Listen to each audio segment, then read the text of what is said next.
పగలు రాత్రి, ఉదయం సాయంత్రం, శిశిరం వసంతం వస్తూ ఉంటాయి, పోతూ ఉంటాయి. కాలం ఆడే ఆటలు, ఆయువు తరిగిపోతూ ఉంటుంది. అయినా మనిషి మాత్రం ఆశను వదిలిపెట్టడం లేదు. జగద్గురు ఆది శంకరాచార్యుల వారు ఒక చక్కటి ఉదాహరణని ఇలా చెప్పుకొచ్చారు. ఒక అభాగ్య బ్రాహ్మణుడు పేదరికంలో బాధపడుతూ తన గ్రామానికి వచ్చిన సాధువు పుంగవుణ్ణి దర్శించుకొని తన గోడును చెప్పుకుంటాడు.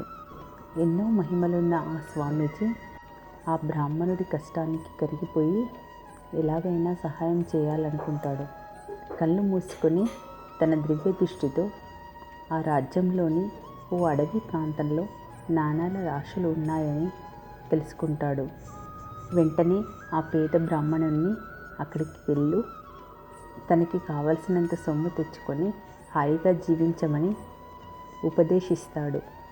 ఆ సాధువు మాట ప్రకారమే బ్రాహ్మణుడు ఆ చోటుకి వెళ్ళి తన కుటుంబానికి కావలసినన్ని నాణాలు తెచ్చుకొని తృప్తిగా జీవించసాగాడు. ఈ విషయం అతని ఇంటి పక్కన ఉన్న మరో వ్యాపారికి తెలిసింది. శ్రీమంతుడే అయినప్పటికీ అతనికి దురాశ పుట్టుకొచ్చింది.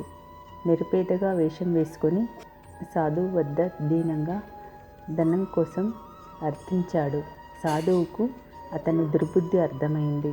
100 మైళ్ళ దూరంలో నాణాల నిధులు జాడ చెప్పాడు.